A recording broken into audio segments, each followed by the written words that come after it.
Everyone has a collection they love to collect. For some, it may be an exciting book or novel series. For others, it may be paint and paintbrushes. But for me, my collection is records, or more specifically, vinyl.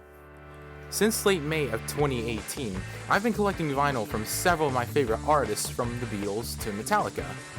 Now, I would love to show you my entire collection, but to do that in one video would take over 2 hours long, which would become a little boring. So to make it a little more watchable, I split my collection into a series, which meant that the videos would now take less than 1 hour long each. In early August 2025, I went through my entire collection to see how I would split this collection up. I decided that the best way to make these videos more watchable was split them into when I got each of them. In this video, I will be taking a look at the albums I got in May and June 2022. Okay, now it's time to look at the second batch of albums I got in the year 2022. First off, we have a 1973 classic. This is Led Zeppelin's Houses of the Holy album.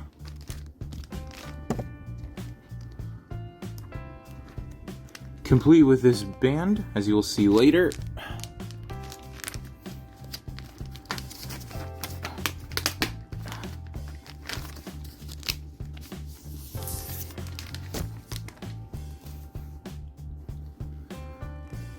So here you are.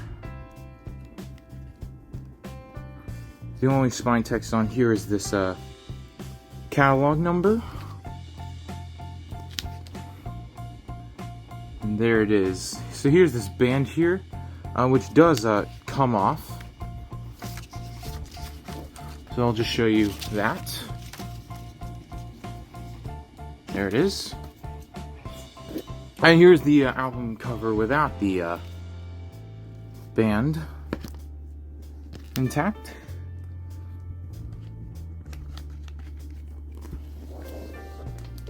And there it is. This is the front and back covers together. Makes a complete picture. And there's the gatefold. Again, with no lyrics on, because that's all on a separate sheet here. I think this is the first and only Led Zeppelin album with their official logo on. But we have the lyrics to all the songs on here, on both sides.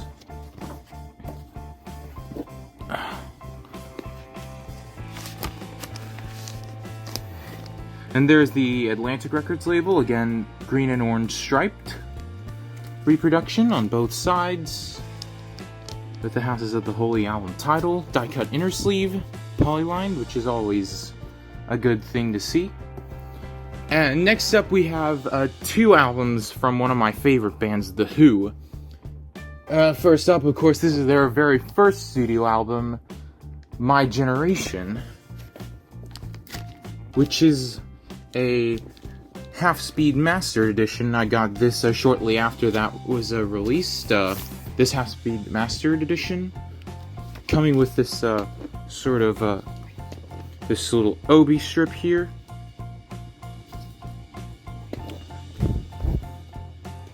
And here's the actual disc itself, the album cover, I should say.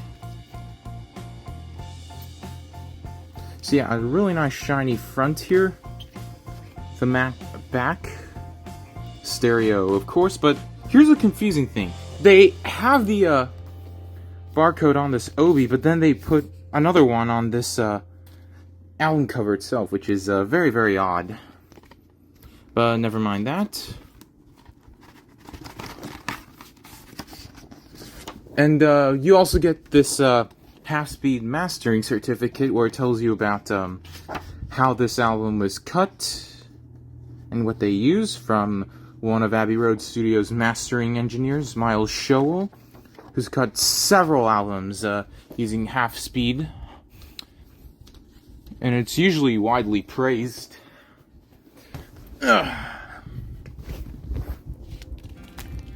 And we have another white polylined air sleeve. This time it's on Brunswick Records, which I think was a subsidiary of Decca Records, who had released this album. It was released on Brunswick in the UK.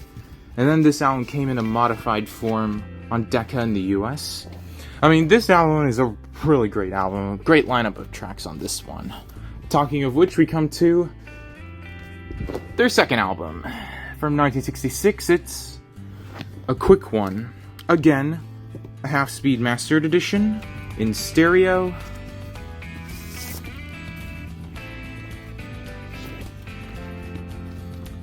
There's the Obi.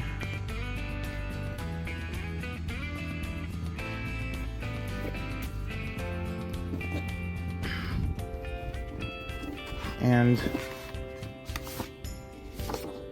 another half-speed mastered certificate. Here's the actual album cover itself. This time it's sort of like, it's kind of typical, like a matte finish. It's not a glossy finish like the My Generation album was, which is a bit of a disappointment, but it is a nice album here. Is that gonna focus?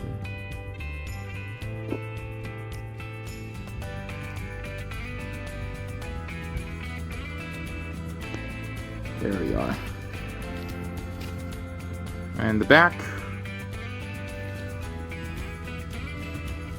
A white inner sleeve, but it's very odd that this one isn't die cut.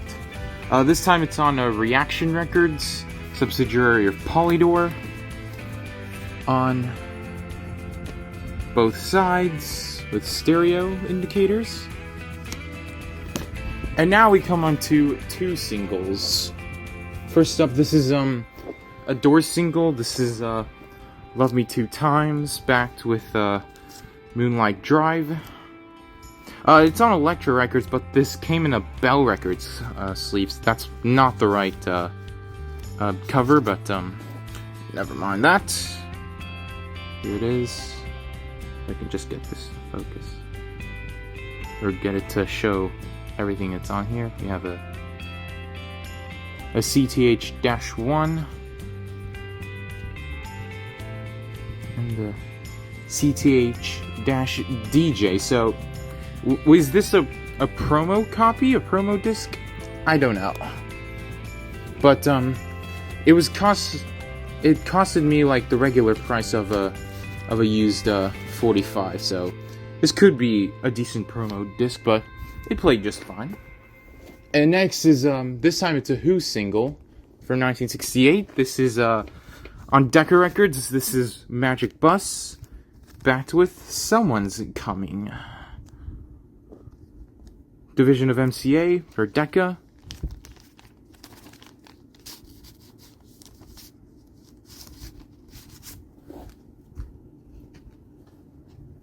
So this time it's on Decca.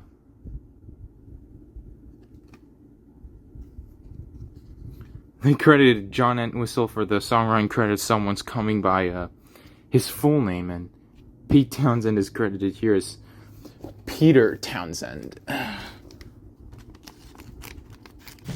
But another interesting find, this Who single on Decca.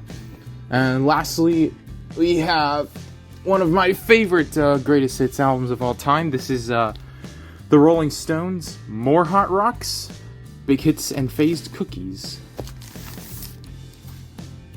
Another Obi strip.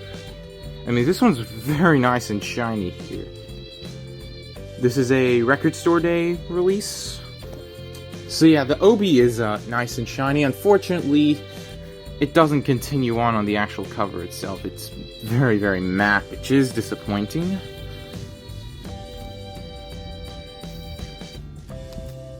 Another Abco release from 1972.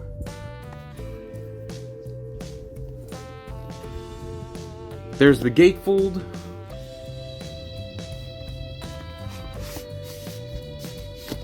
And we also have these sort of lithographic prints on archival paper, as they call it. So this is a color photograph from the from their third studio album, Out of Our Heads. Nothing else on the back. This Abco logo embossed. And we have an inner sleeve from the photo session for the Between the Buttons album cover. And this is on what's sort of called as a glow-in-the-dark vinyl.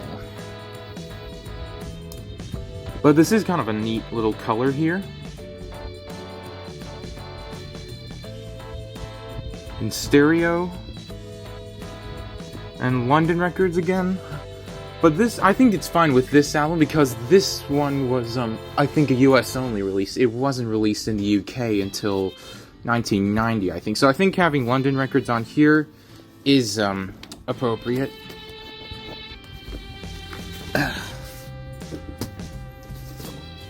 And here's the second lithograph. Archival paper.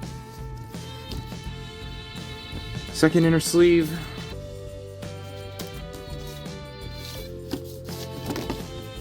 Again on London Records.